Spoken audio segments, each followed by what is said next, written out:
במהלך עבודתך במוסד, הרגשת שאתה יכול לשנות את המציאות, את ההיסטוריה? לא חשבתי במושגים שאני רוצה להשפיע על ההיסטוריה. ממש לא. עם הזמן שאתה מבין במה אתה מתעסק, ואתה גם, ככל שאתה עולה בדרגות, אז יש לך גם השפעה על תוכנית העבודה. ואתה מבין שיש לך השפעה מטורפת על מה שקורה פה. ועד כדי זה שאתה יכול למנוע דברים רעים מאוד. דברים רעים מאוד. אתה יכול לשתף אותנו בהחלטה שלך שהיו לה תוצאות אזוריות מרחיקות לכת? אני חושב באמת אתה יודע מה לא. הוא רצה להגיד על הכור, אבל הוא לא יכול. אתה יודע מה לא.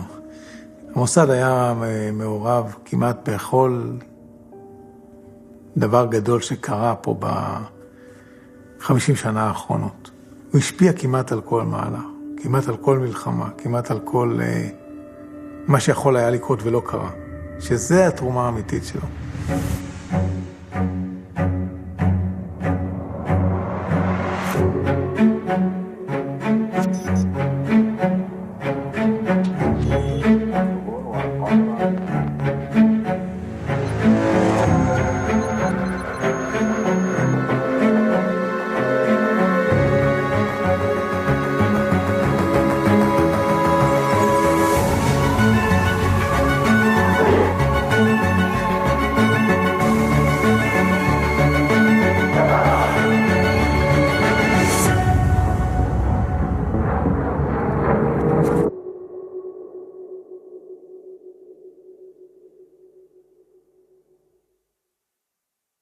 מאז 12 המרגלים של יהושע, ריגול זה לא נושא יהודי טיפוסי.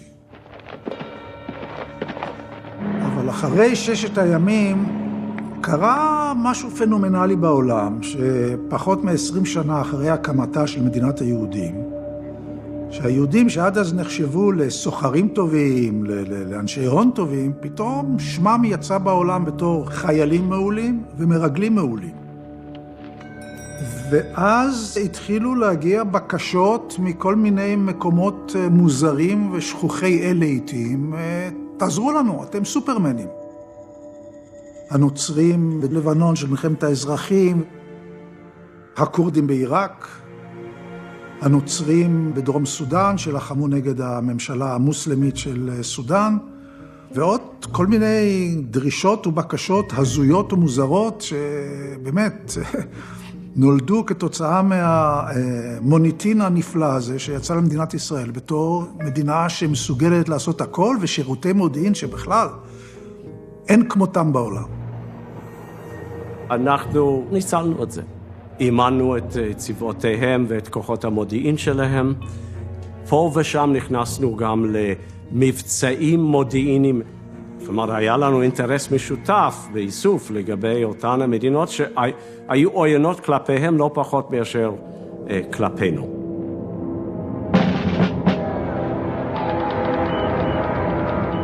איך נוצר הקשר? למשל, בסודן. בא ראש המרד הדרום סודני, דופק בדלת של שגרירות ישראל במדינה אפריקנית, אומר, תעזרו לי. אז, אוקיי, איך מקבלים החלטה? ראש המוסד צבי זמיר מביא אותו לפגישה עם גולדה, ראש הממשלה, והיא מתרשמת. היא מתרשמת שיש לו קייס, ובתור המיעוט היחיד במרחב שזכה לעצמאות, יש לנו חוב מוסרי לעזור לו.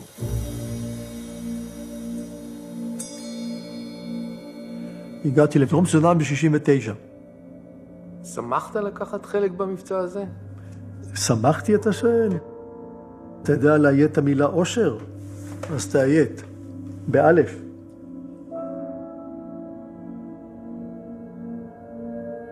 מה הייתה סיבת המרד של הנוצרים בדרום סודן? מי ששלט זה הצפון הערבי שהתכוון להעביר 1.5 מיליון ערבים לדרום. הרעיון הוא לאסלם את הדרום. אני גם ראיתי בשטח מה הם סבלו, מה עושים להם. הצפוניים יכולים לעשות מה שהם רוצים, נכנסים, הורגים, רוצחים, אונסים, שורפים את האוכל, ואיש לא יודע ואיש לא מתעניין. האינטרס של הדרום סודנים היה, תנו לנו נשק כדי שנגן על עצמנו. האינטרס שלנו היה להקים את צבא המורדים, כדי שהם ירתקו את צבא סודן ביערות בדרום. זו הייתה המשימה. ואז 30,000 חיילים לא פנויים לשבת בתעלה עם חטיבות צבא מצריות. בעצם המטרה הייתה להחליש את הצבא המצרי, ולא ממש סיוע הומניטרי לסודנים. התמימות שלך. נו, זה לא גמילות חסדים. מוסדות בכל שירות בעולם הוא לא גומל חסדים. הוא איפה האינטרס שלי ואיך אני משיג אותו. זה משחק של מנובלים. הוטל עליי להיות קצין העיתונות של מחתרת האניאניה בדרום סודן. הכנתי להם עיתון אניאניה. אספנו כתובות של דיפלומטים, עיתונאים, הפצנו את העיתון כדי להפיץ לעולם את דבר המרד. There are about 30,000 Anyanya rebels still in the bush. This group had been operating near the Uganda border. Significantly, one of them wore the cap and jacket of an Israeli paracommando. המשימה הייתה להקים גדוד של 1,000 איש. להקים מסלול נחיתה, קורס חובשים, קורס אלחוטנים, לצייד ולצאת למבצעים. אני עם הרופא והאלחוטן יצאנו למסע שתכליתו לשבש להם צבא הצפון, את החיים, בפיצוץ קשרים במערבים, ותבין כאן דבר שהוא פשוט מדהים, באמת מדהים. 3 ישראלים נמצאים ביערות של דרום סודן. 3. אין פה גדוד ואין פה מטוסים ואין פה טנקים. יש פה 3 אנשים עם 2 מצלמות ו3 אקדחים, וכמה שזה מרתיע גם את מצרים, גם את סודן, שהישראלים בגב, בנילוס, יושבים על הגב שלנו, על הנילוס. משעשע? אולי, אבל העניין הוא שבאמת הם לקחו את זה ברצינות. זו הייתה תקופה שבה ייחסנו חשיבות רבה לאפריקה, כי זו הייתה ההזדמנות הראשונה לפרוץ בצורה משמעותית את הטבעת הערבית אשר סובבה אותנו. בתוך כדי התקופה הזאת גם יצאתי במשימות איסוף באפריקה, בזהות זרה. אני לא רוצה להיכנס לפרטי הכיסוי. סיירתי ארוכות גם במערב אפריקה, גם במזרח אפריקה. השתתפתי בכנסים בינלאומיים, התחככתי עם אנשים מכל הסוגים והמינים. היה חשוב מאוד לקיים את המגעים האלה, את הקשרים האלה. מדברים על קשרים שמתפתחים לאט. אנחנו הולכים למשל את מרוקו. הקשרים עם המלך המרוקאי התחילו בשנות ה-60. זה דבר קלאסי, ממדרגה ראשונה, שבו המוסד מילא תפקיד מרכזי. מרכזי. אני חושב שאני הישראלי הראשון שישב עם מלך מרוקו, ויצרתי את הקשר בין מרוקו לישראל. המרוקאים קיבלו ידיעות שנאסר חושב שצריכים להחליף את מלך מרוקו, שהוא מערבי מדי, ושנאסר מתכנן לחסל את מלך מרוקו. שאל את עצמו מלך מרוקו, מי יכול לעזור? אמרו היהודים, הישראלים.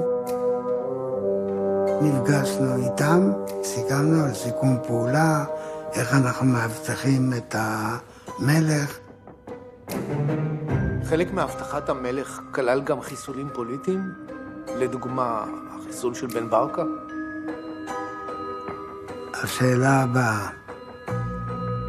Fondateur du second parti marocain, l'Union nationale des forces populaires, Mehdi Ben Barka était condamné à mort par contumace depuis novembre 1963 pour atteinte à la sûreté extérieure de l'État.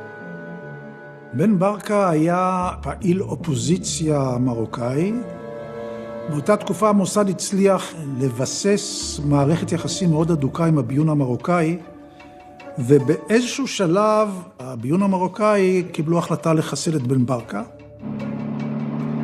Que dans cette maison de Fontenay-le-Vicomte en Île-de-France, Ben Barka n'a pas été tué accidentellement par un barbouze français, mais bel et bien torturé, subissant le martyre pendant plus d'1 heure, avec un seul but, l'assassiner. Et qui tiennent les instruments de torture? Cet homme, le général Oufkir, et à ses côtés, le général Ahmed Limi, alors simple פורסם שנפגשת עם ראשי המודיעין המרוקאי, דלימי ואופקיר, והם ביקשו שתעזור להם לחסל את איש האופוזיציה, בן ברקה. הם יזמו את זה? אז תשאל אותם. את המרוקאים? כן, את לימי ואת אופקיר. קצת קשה יהיה לראיין אותם, הם כבר לא איתנו. הם לא... אז מה אתה רוצה ממני? לא רוצה להיכנס לזה. בן ברקה הגיע לפריז, ושם חטפו אותו אנשי המודיעין המרוקאי של גנרל אופקיר. חקרו אותו באלימות רבה, הוא מת במהלך החקירה.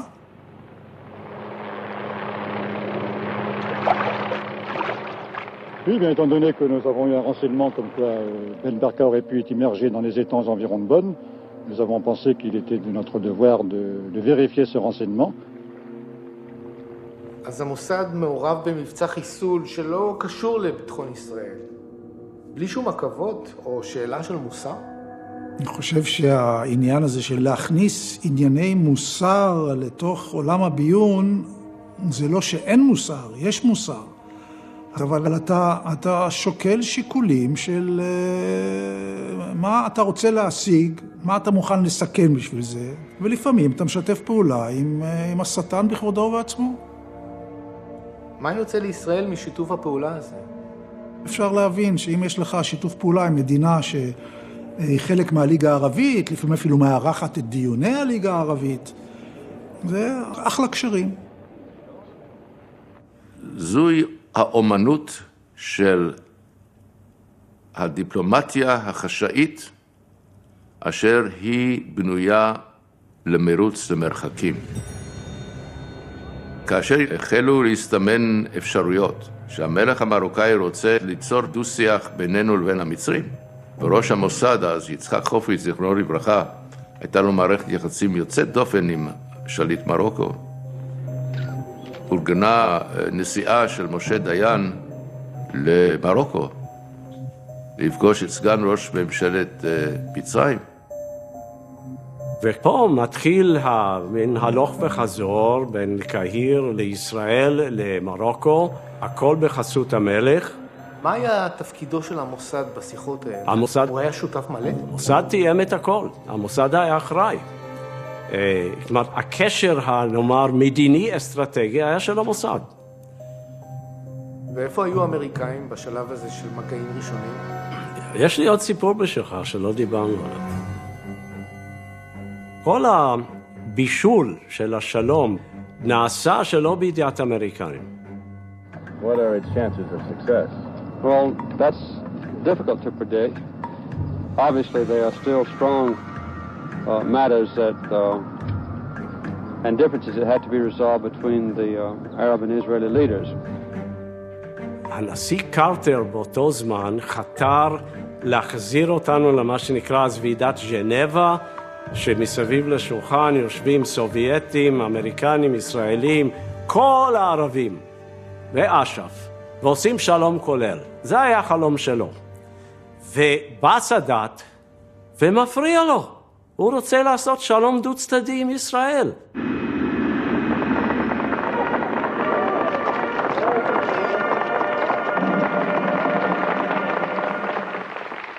السلام عليكم ورحمة الله والسلام لنا جميعا بإذن الله. סאדאת הגיע ב9 בנובמבר, וכשהוא עזב, לא היה ברור לשני הצדדים מה הלאה, איך ימשיכו את הקשר. ב-30 בנובמבר, בחצות, אני מקבל טלפון מראש המוסד, חכה, בוא ללשכה. הוא אומר, סאדאת ביקש שישראל תשלח נציג למצרים לניהול הקשר, שישב בשגרירות האמריקנית ויהיה כלפי חוץ אמריקני לכל דבר. סאדאת רואה את המהלך לא רק כשלום עם ישראל, אלא בעיקר כשלום בין מצרים לארצות הברית. הוא כבר גירש את הסובייטים, הוא רוצה להכניס את האמריקנים. איך מכניסים את האמריקנים? תוקעים להם ישראלי בשגרירות ארצות הברית בקהיר, ואם הם מסכימים, אז הם בעסק. אז סאדאת רוצה לעשות הסכם עם האמריקאים, ומשתמש בישראל כדי לעשות את זה. בהחלט כן, נכון, בהחלט כן. ואז חכה אומר, לך תעשה את הסידורים שלך, תחזור לפה בצהריים, מחר אני מביא אותך לבגין ושולח אותך. למחרת נוסע עם אשתי לעורך דין שהיה מוכר למוסד, עושה צוואה, עושה לה ייפוי כוח, הולך להשאיר אותה עם 3 ילדים קטנים בבית, מתייצב בצהריים, חכה, אני פה. הוא אומר, תמתין. עובר יום ועוד יום ועוד יום. בסוף הוא אומר, אתה לא נוסע. הנשיא קרטר לא אישר. Ladies and gentlemen, the Camp David Conference should be renamed. It was the Jimmy Carter Conference. I think that he worked harder than our forefathers did in Egypt building the pyramids. אבל ההיסטוריה הרי הכתירה את קרטר כמי שהביא את השלום עם המצרים. האמריקנים בלית ברירה התגייסו לעניין הזה, אבל בחוסר רצון. כמובן, קרטר אחר כך היה גיבור קמפ דיוויד, אבל לקחנו הרבה זמן להתרגל, ואני לצערי הפסדתי אולי את הזדמנות חיי. ומה עשית עם הצבא?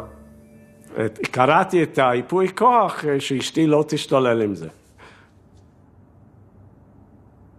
השלום עם מצרים הושג באמצעות דיפלומטיה חשאית, וזה מהלך שבו המוסד הופך לכלי מדיני, אפילו פוליטי.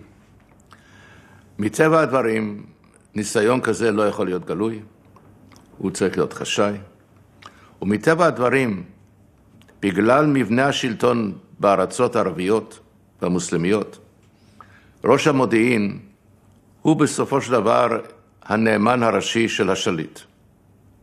אם הגעת לראש המודיעין ויכולת לכונן איתו קשר חשאי, אתה בעצם היית בהידברות עם השליט. זאת אומרת, גם כשאנחנו מדברים על איראן. המוסד פעל שם בהרחבה, כן. תסביר בבקשה. כוננו עם האיראנים מערכת קשרים אסטרטגית, הם מכרו לנו נפט, אנחנו גם מכרנו כל מיני דברים לאיראנים, בנושא שהוא מאוד חשוב להם, בתחומים המקצועיים שאנחנו עסקנו בהם, ביטחון המשטר או ביטחון המדינה, במובן הרחב של המילה. בתקופה הזאת למשל, השח חגג 2,500 שנה לעצמאות איראן. והנציג המרכזי של ישראל באירוע הזה היה ראש המוסד מאיר עמית.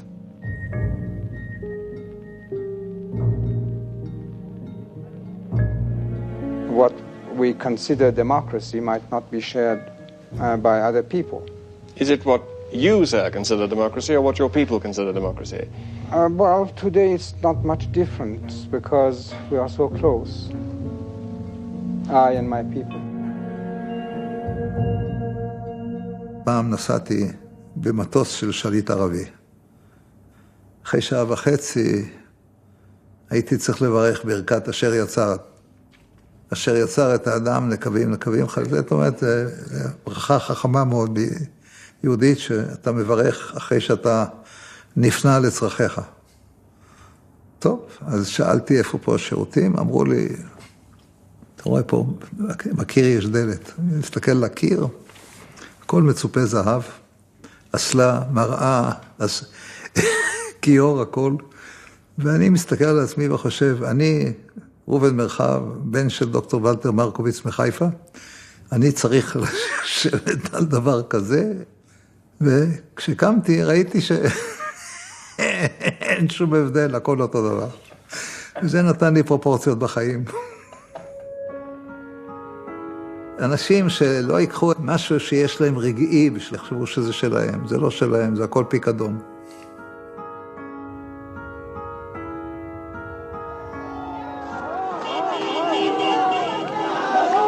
במהלך השנים, כשהיית נציג המוסד בטהרן, יכולת לחוש שמעמדו של השאה מתערער?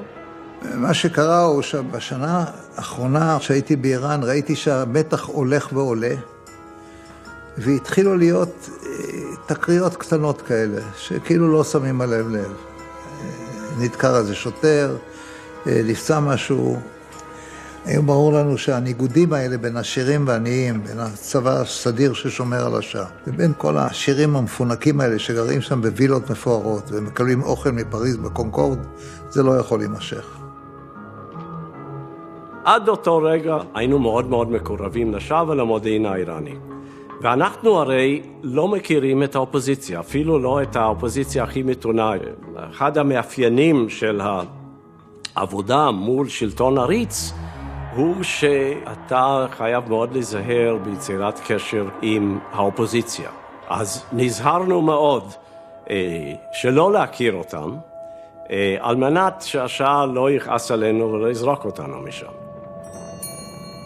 באותה תקופה שאני יצאתי לטהרן, עשיתי חפיפה של 10 ימים עם ראובן, ולקחתי אותו לשדה התעופה לברך אותו לשלום, החתים אותי על קבלה, פתק, שאני מאשר קבלת איראן אחת שלמה. שנינו לא ידענו שמצורף לזה פתילה שהיה. כי ממש בחזרה משדה התעופה לטהרן, שמעתי ברדיו שבאספהאן היו מהומות, גם בטהרן ובעוד 10 ערים, וככה התחיל כדור השלג להתגלגל, שתוך חצי שנה הכל נגמר.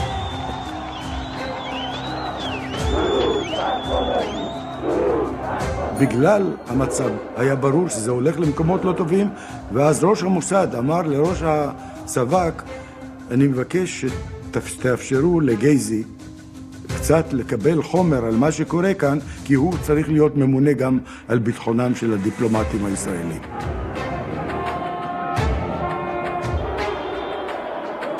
השאה עזב את איראן במחצית ינואר, כל האורות המכוניות דלקו וצפרו, שזה היה פשוט מחזה מזעזע, מפחיד.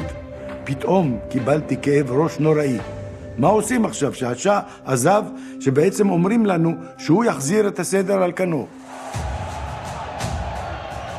הייתה התנפלות גדולה מאוד של מאות מפגינים עם מקושים ולומים, ופשוט התחילו לחפור בקירות של שגרירות ישראל. וכעבור זמן קצר, על מרפסת השגרירות היו אחמד חומייני, בנו של אייתוללה חומייני, והני אל-חסן, נציג אש"ף, והיה ברור שהשגרירות נפלה.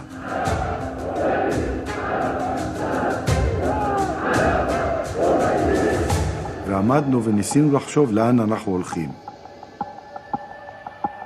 גילה אותנו יהודי בבית סמוך, ויצא עם הילדים שלו, וסחבו אותנו בכוח אליהם הביתה. והוא פשוט דאג לנו באופן יוצא מן הכלל. כשאנחנו יצאנו, הוא יצא, והילדים שלו יצאו, והוא חזר לטהרן, למרות שאמרו לו, אל תחזור. והוא חזר והם תפסו אותו. לצערי, האיש הזה הוצא אחר כך להורג. הלקח האסטרטגי זה שגם אם יש לך קשר עם רודן, עם מדינה דיקטטורית, אבל השקעת בה, ויש לך נכסים בה, אתה לא רוצה לאבד את הנכסים, גם אם אותו דיקטטור יעלה מעולם, אתה חייב להפעיל את כל התחכום, להכיר את האופוזיציה.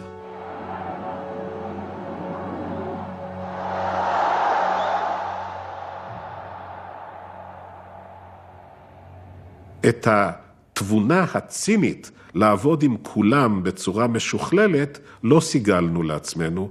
בתקופה הזאת היינו מאוד מאוד מזדהים עם בני בריתנו, ומתעלמים לא אחת בצורה שגויה מהצד האחר. זאת אומרת שכבר היינו מתקשרים מאיזשהו גורם, מיעוט, אז הזדהינו עם מאבקו בכל לב כאילו זה מאבקנו אנו. למשל בקשרים שלנו לבנון, ושם זה הנטייה לבחור מיעוטים ולמצוא את המיעוט שקרוב לכאורה לצרכנו. במקרה הזה זה היו הנוצרים של לבנון, ושוב היה זה מן התבונה לעבוד גם עם הגורמים האחרים, השיעים, הדרוזים, אבל התמונה הייתה יותר מורכבת. יש כלל במזרח התיכון שאומר שאם באיזשהו מקום יש ארוחה חגיגית ואתה אינך מוזמן אליה, אז עלול להיות שמהר מאוד תמצא את עצמך מוגש לשולחן כחת המנות. וזה אומר שאם יש התרחשויות, רצוי שאתה תהיה קרוב לעניינים עם האצבע על הדופק, שלא תמצא את עצמך מופתע. אני הייתי בתוך לבנון ממש במשך שנים רבות. כשאתה אומר בתוך לבנון, גרת שם? בביירות. כשהסתובבת שם, הרגשת בסכנה? תראה, ביירות זה מערב פרוע.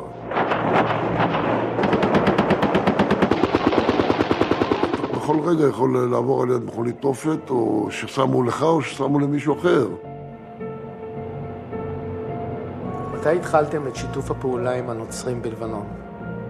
תחילת 76, כאשר היה ברור שצבא לבנון הולך להתפרק, הצעתי באמצעות מכתב ששלחתי לראש אמ"ן לעזור לארגונים הנוצרים בביירות, מתוך העיקרון שאומר שהאויב של אויבי הוא ידידי. הנוצרים נלחמו אז נגד הארגונים הפלסטינים שהיו אויבינו, אז צריך לעזור להם. הם צריכים לעזור לנו להשיג מודיעין, הם צריכים לעזור לנו להילחם בפלסטינאים. הפלסטינאים התחילו להתבסס באופן אקטיבי בלבנון ולהתחיל לעשות צרות קשות. הפלסטינים שעזבו את ירדן, הרי בירדן הם היו אורחים, פליטים, והתחילו לנהוג כאדוני הארץ. ברגע שהם התחזקו בלבנון, הם עשו את אותו דבר בלבנון. כאילו הם בעלי הבית. לקחו פרוטקשן, אנסו נשים. זה נמאס על הנוצרים, שעד אז היו הגורם המרכזי בשלטון הלבנוני, והיה ברור שזה יגיע לפיצוץ. הפיצוץ התחיל בתקרית עין אל-רומאני. הפלסטינים היו מקימים מחסומים, היו מזהים נוצרי לפי השם ויורים בו. והנוצרים עשו אותו דבר, לפעמים גם בלי תעודת זהות, היו מראים לו בן אדם עגבנייה. בפלסטינית קוראים לזה בנדורה, בלבנונית קוראים לזה בנדורה. אז מי שהיה אומר בנדורה, היו יורים בו. למעשה זה היה האות לפתיחת מלחמת האזרחים. ב-76 אתה כותב מכתב לראש אמ"ן, וזה בעצם מה שמתחיל את התסבוכת שלנו בלבנון, לא? תראה, שאנחנו, אני מניתי את העקרונות שעמדו מול עיניי כאשר המלצתי לסייע לנוצרים בלבנון. ואף אחד מהעקרונות האלה לא כללו את כניסת צה"ל פיזית ללבנון, את ניקוי ביירות על ידי צה"ל. אני המלצתי לסייע לנוצרים לעזור לעצמם, להגן על עצמם. אתמול הזמין ערפאת את אריק שרון לביירות. ייזהר ערפאת, אריק שרון עוד יכול לקבל את ההזמנה.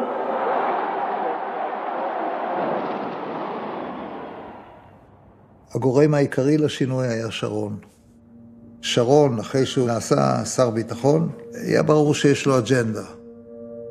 להביס את אש"ף, להדוף את סוריה, להכריח את אש"ף לעזוב את ביירות, לעבור לירדן, לעשות פלסטיניזציה של ירדן, וזה יפתור לנו את הבעיה הפלסטינית. ומאותה עת ואילך הוא השתמש במוסד בשביל לממש את האג'נדה שלו. והוא היה מאוד ממוקד בדברים האלה. כששרון היה ממוקד על משהו, שום דבר לא עצר אותו.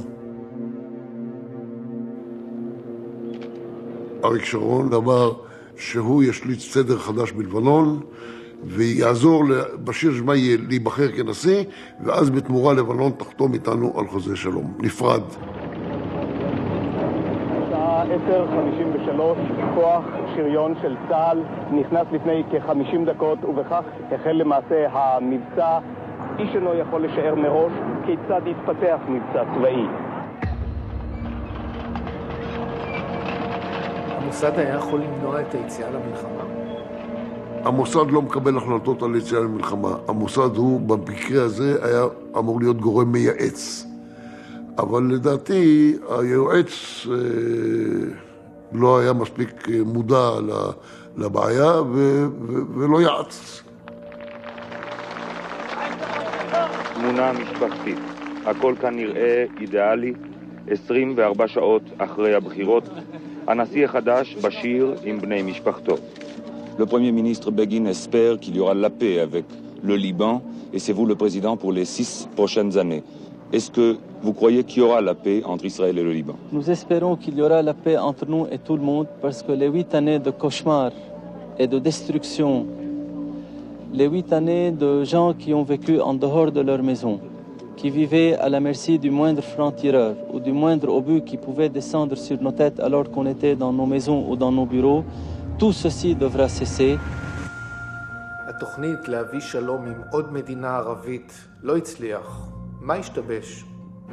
הסיבה הראשונה הייתה בגלל בורות. החבר'ה שלנו בלבנון, שעסקו בקשרים עם הלבנונים, היו בורים בכל מה שקשור ללבנון.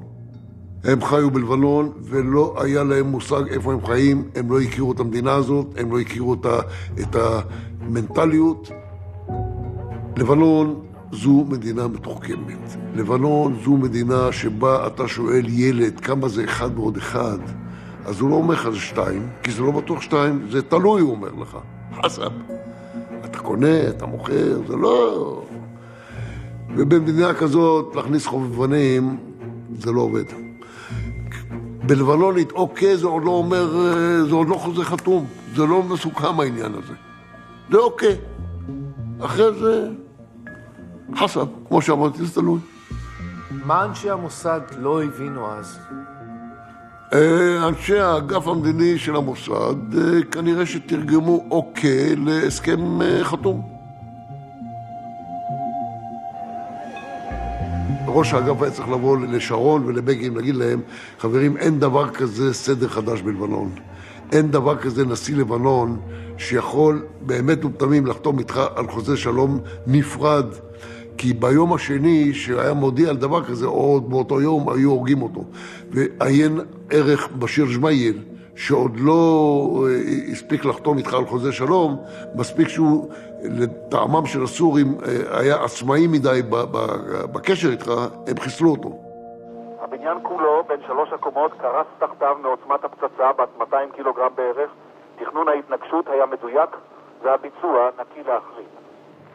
בשעה שאנו מצלמים כאן בהיתר מיוחד, אין איש יודע עדיין שבשיר ג'מאייל נהרג. היציאה למלחמה הייתה ב6 ביוני. בשיר ג'מאייל נבחר, אני חושב ביולי או באוגוסט. הוא חוסל בספטמבר. כמה ימים אחריו, בערב ראש השנה, היה סברה ושתילה. ביום שבשיר נרצח, אני הייתי בביירות. באותו יום הייתי בבסיס שבו ישבו החבר'ה של האגף המדיני של המוסד, שטיפלו בקשרים שם, וזה היה בסיס של האנשים של חבאיה, בסיס המודיעין שלהם, אז ראיתי את החבר'ה שלו יושבים ומשחיזים סכינים. והם אמרו לי, היום אנחנו הולכים להשתמש בנשק לבן. נשק לבן בלבנונית זה סכינים. ומשם הם יצאו לסברה ושתילה.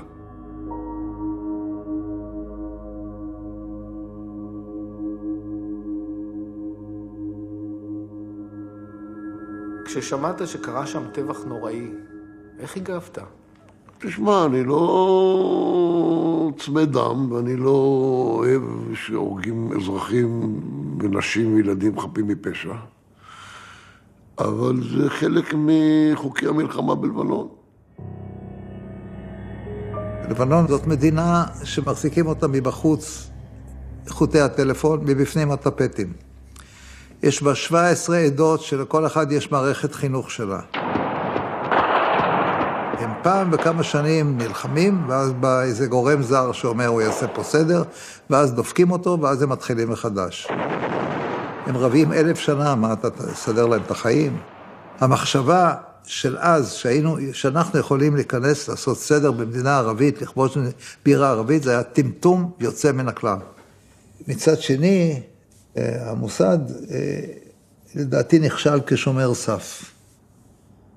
מה שאתה אומר זה שראש המוסד היה צריך להגיע לראש הממשלה ולהגיד לו, עד כאן זו טעות איומה? תראה, ב6 ביוני, כשיצאו למלחמה, חכה אמר בממשלה דברים קשים.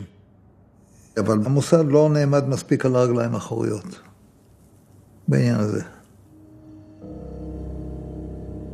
השאלה הגדולה היא, האם יש או אין לראש מוסד השפעה על תהליך או קבלת החלטה של ראש ממשלה בנושאים מדיניים אסטרטגיים.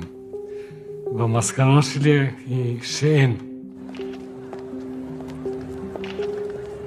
המוסד עלה באמצעים שלו אחרי מגעים שמתבצעים באירופה בין ישראלים לבין בכירים באש"ף.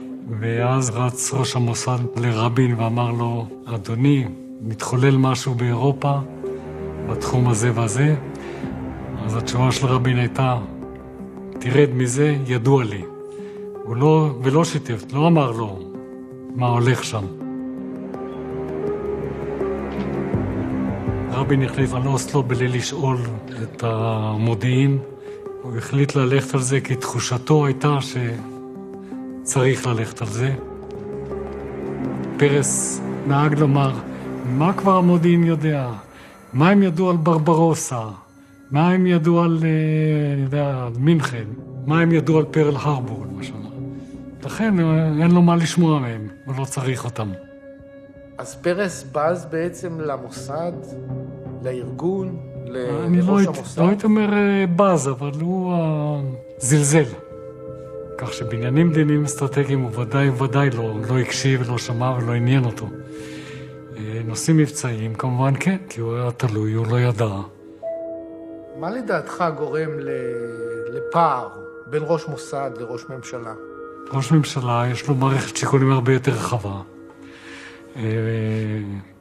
האידיאולוגיה שבה הוא צמח, הפוליטיקה שמסביבו, השרידות שהוא צריך לדאוג לה. אתה אישית, חווית את המתח הזה בין דרג המבצעי לדרג המדיני?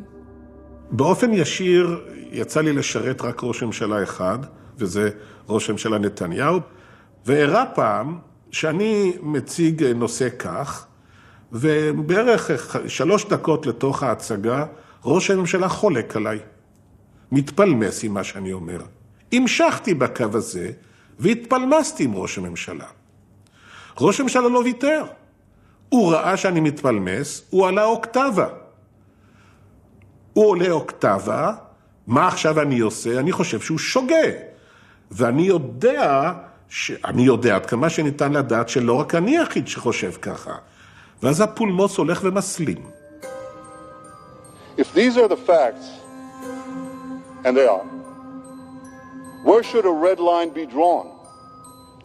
A red line should be drawn right here.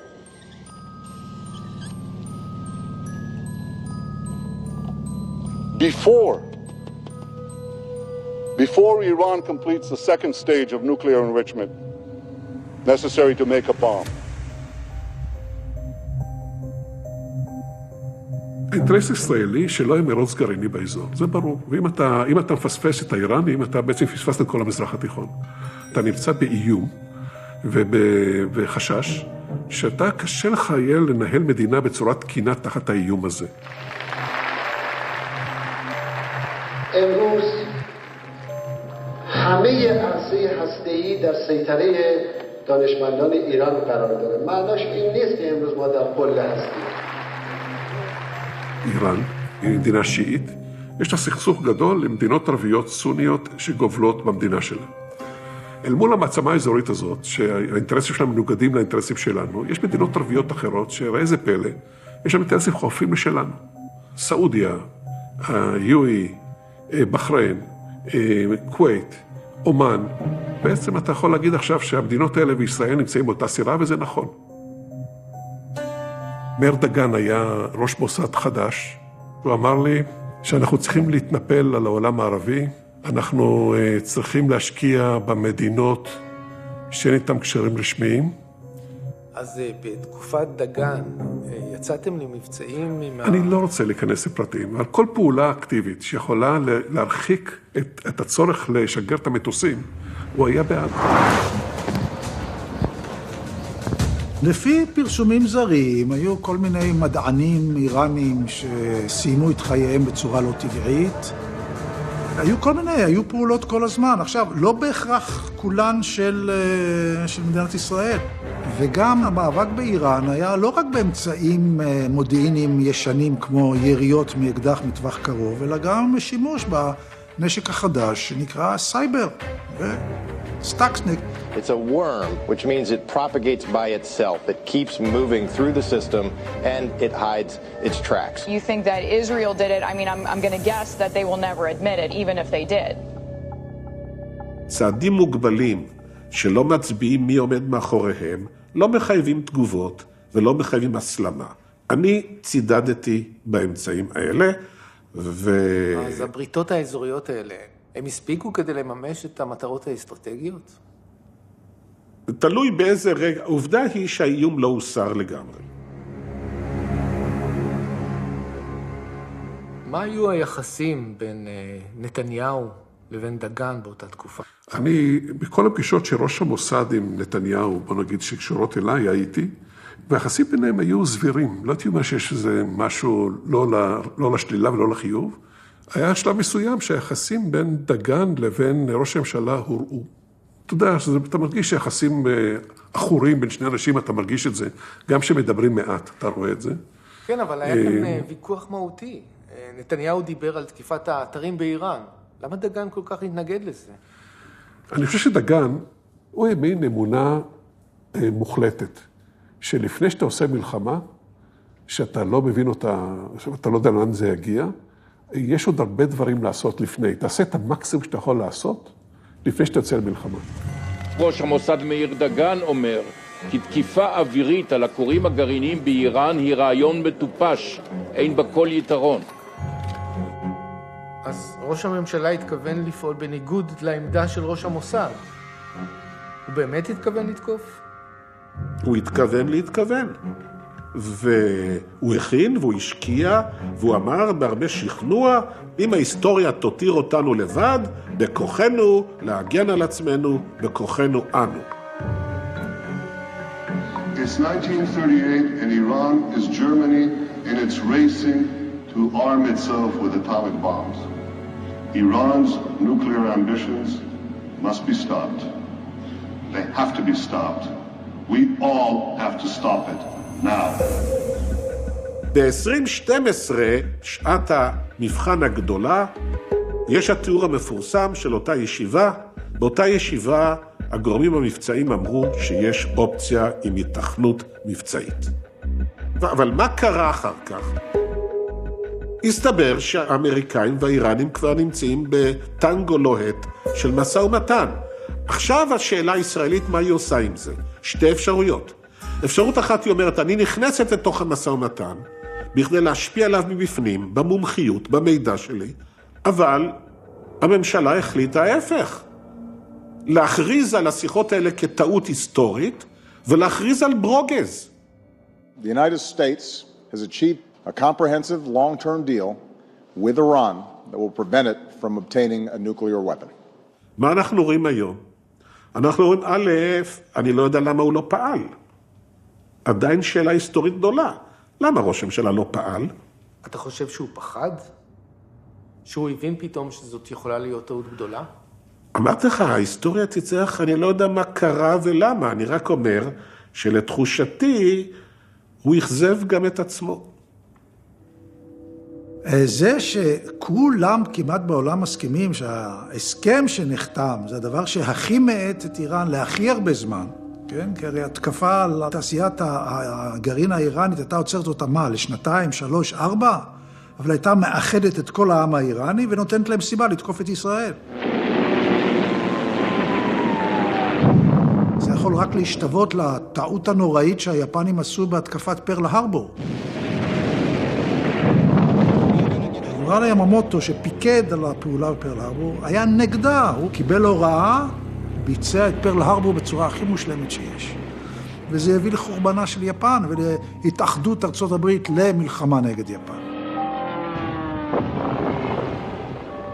אני חושב שבניגוד ללבנון, ראשי המוסד בתקופה הרלוונטית של איראן, גם דגן, גם היורש שלו, הבהירה לראש הממשלה שמדובר בפעולה שמנקודת מבטם כאנשי מקצוע לא תביא תועלת, אלא רק נזק אדיר, וייתכן גם מלחמת עולם.